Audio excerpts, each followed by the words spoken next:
কৃষক ভাইরা আপনাদেরকে স্যালুট জানাই। আমি রাশেদুল হক চলে আসছি আজকে আমাদের নিজেদের বাড়িতে, আমাদের গ্রামের বাড়ি, আমার খামার বাড়িতে, আমার হোয়াইকংয়ে টেকনাফ কক্সবাজার। আমরা এখানে যেখানে আছি আপনারা দেখতে পাচ্ছেন নিজের খামার থেকে করা, খামার বাড়িতে করা যে চাষ হয়েছে। আমাদের দীর্ঘদিনের বোন দেখাচ্ছি না, আমাদের পরিবারের অত্যন্ত পরম আপনজন, যাদেরকে নিয়ে আমাদের বাবার দাদার রেখে যাওয়া ছোট্ট জায়গা জমি যেটুকু রয়েছে, তারা প্রতিনিয়ত এটা চাষ করে থাকে। এই আব্দুল খালেক বোদা, একে তো প্রতিনিয়ত যেই মানুষটা আব্দুল খালেক বোদা প্লাস তোর নাম কি দুফুত? আমিন ভাই নে?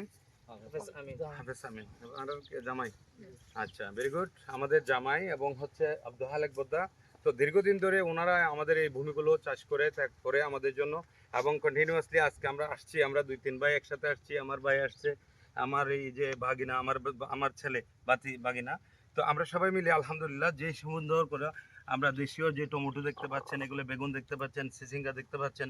যদিও সবজির একেবারে শেষ সিজন, আমাদের চিরঙের ভাষায় যে বেগুনটাকে কি বেগুন বলা হয় এটা বলেন তো, জানেন নাকি আপনারা? দেশি বেগুন না, এটাকে বলা হয় চিরাঙ্গের আঞ্চলিক ভাষায় কি।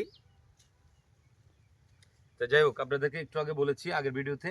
আর আমরা দেশি কাঁচা মরিচ, এদিকে পেয়েছি লব্বা, ফুথা বেগুন, করলা, তিত করলা, যেটা আমার সবচেয়ে পছন্দের ফেভারিট একটা আইটেম। আর আমার আরেকটা ফেভারিট আইটেম, যদিও উত্তরবঙ্গের জন্য এটা গবাদি পশুর গরুর খাবার, কিন্তু আমাদের এই অঞ্চলে, চিটাগাং অঞ্চলের জন্য এই ভুট্টা, অনেকগুলা ভুট্টা আমাদেরকে কষ্ট করে ওনারা উৎপাদিত ভুট্টা আমাদেরকে দিয়েছে। আমি নিজের হাতে ভেঙেছি, দেখতে পেয়েছেন। আলহামদুলিল্লাহ, আমার খুব ভালো লাগছে।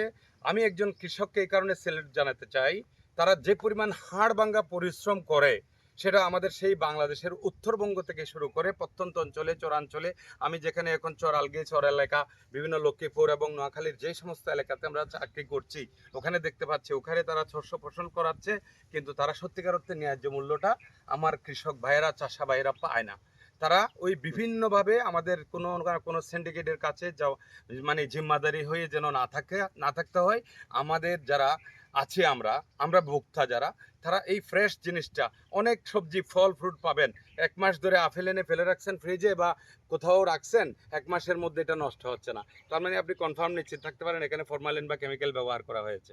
তো আজকের এই যে সবজিগুলো আপনারা দেখতে পাচ্ছেন, আর একদম ক্লোজই কাছে, তো আজকে যে সবজিগুলো আপনারা দেখতে পাচ্ছেন, এগুলো একদম অর্গানিক, একদম 100% ন্যাচারাল এবং নিজেদের করা, এবং আমরা নিজেরাই উঠিয়েছি একেবারে শেষ মৌসুমে, যার কারণে জরাজীর্ণ সেই সবজি বা খেতে আসছি দেখতে এবং দেখার শখে আলহামদুলিল্লাহ আমি তাদেরকে স্যালুট জানাই। এই যে জমি ঠাঙ্গারে আবাদ করে রাখছে। আর আপনাদেরকে অনুরোধ রাখবো, আপনাদের যে কোনো আঙ্গিনায় 1-2টা গাছ রোপণ করার মতো কোনো জায়গা থাকলে আপনি অবশ্যই গাছ রোপণ করবেন। এটা ফলজ হোক, বনজ হোক, প্রয়োজনে 2টা ভিয়েতনামের নারিকেল গাছ রোপণ করবেন। তাহলে একটা ভিয়েতনামের নারিকেল গাছ থেকে কমপক্ষে 100, 200, 300 পর্যন্ত নারিকেল পাওয়া যায়, তাও 3 বছরের মধ্যে।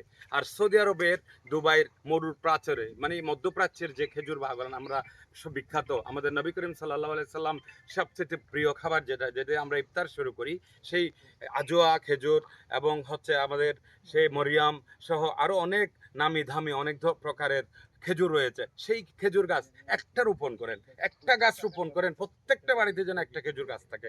আর এটা কোরআন হাদিসের মধ্যেও বলা আছে যে আপনার বাড়িতে যদি কমপক্ষে একটা খেজুর গাছ না থাকে তাহলে এটা সুন্দর না।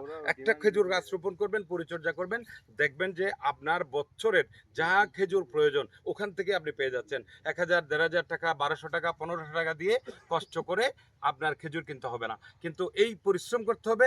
শুধু খেজুরটা, চারাটা আপনাকে সংগ্রহ করতে হবে, একটা জাতিমানের ভালো চারা আপনাকে সংগ্রহ করতে হবে। এখন বাংলাদেশের বিভিন্ন জায়গায় অথেন্টিক ওয়েতে, বিভিন্ন জায়গায় টাঙ্গাইল থেকে শুরু করে রাজশাহী এবং ঢাকা, দিনাজপুর, বিভিন্ন অঞ্চলে অনেক সফল খেজুর ব্যবসায়ী রয়েছে, এবং তারা নিজেরা বাংলাদেশে রোপণ করে অত্যন্ত সমাদৃত হয়েছে, সফলতা অর্জন করেছে। তো আমি আপনাদেরকে অ্যাড্রেস করতে চাই, আপনাদেরকে জানান দিতে চাই, আপনারা আপনাদের প্রয়োজনে যেই বনজ গাছ লাগাবেন, একটা সেগুন গাছ লাগান, যে গাছটা একটা মেহগনি গাছ লাগান, সেই বনজ গাছটা আপনাকে এত পরিমাণ আউটপুট দেবে, 5 থেকে 10 বছর, 15 বছর, 20 বছর পর আপনি কল্পনাও করতে পারবেন না। একটা গাছ থেকেই আপনার 1 থেকে 2 লক্ষ টাকা ইনকাম আসবে।